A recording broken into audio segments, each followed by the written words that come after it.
प्रभु यीशु मसीह के मधुर और मीठे नाम में आज दिनांक 6 फरवरी दिन शुक्रवार को आप सब श्रोताओं का हम हार्दिक स्वागत करते हैं। आज के दिन के लिए जो वचन है वो लिया गया है विलाप गीत की पुस्तक उसका 3 अध्याय 22 और 23 पर।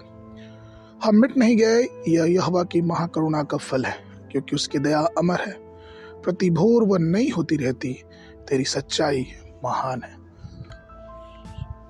प्रियो, जो लोग सुबह जल्दी उठते हैं और व्यक्तिगत प्रार्थना में समय बिताते हैं, उन्हें हर सुबह नई दया मिलती है। हाँ, यह सिर्फ प्रभु की दया के कारण है कि हम मिट नहीं गए।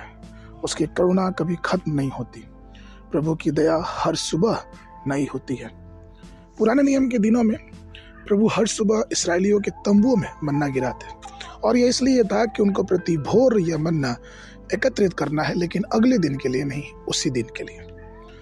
परमेश्वर के प्रिय लोग, इस बात को हमें जानना और समझना है कि व्यक्तिगत प्रार्थना जो प्रति भोर हम परमेश्वर से करते हैं, वो हमारे और आपके जीवन के लिए प्रतिदिन के लिए है। क्योंकि यशायाह उसके 54 के 10वें वचन कहता है, चाहे पहाड़ टल जाए और पहाड़ियां टल जाए, तो भी मेरी करुणा तुझ पे से कभी ना हटेगी और मेरी शांतिदायक वाचा न टलेगी। यहोवा जो तुझ पर दया करता है, उसका यही वचन है। प्रियो, प्रभु हमें किस तरह से दया देता है? ये ऐसा दया है जो कभी छोड़ता नहीं।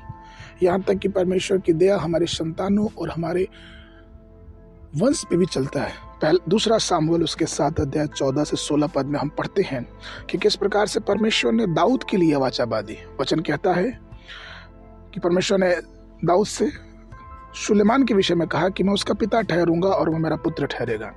यदि वह अधर्म करे तो मैं उसे मनुष्यों के योग्य दंड से और आदमियों के योग्य मार से ताड़ना दूंगा, परंतु मेरी करुणा उससे कभी ना हटेगी। जैसे मैंने साउल पर से हटाया, उसको तेरे आगे से दूर किया, वरन तेरा घराना और तेरा राज्य मेरे सामने सदा अटल बना रहेगा, तेरी गद्दी सदैव बनी रहेगी। हालांकि हम ये पढ़ते हैं कि सुलेमान कई बार परमेश्वर के वचन से दूर रहा, लेकिन फिर भी परमेश्वर की करुणा उससे दूर नहीं हुई। प्रियो, यह सच है कि हमारे व्यक्तिगत प्रार्थनाएं हमारे बच्चों को, हमारे बाल बच्चों को आगे उठाती है।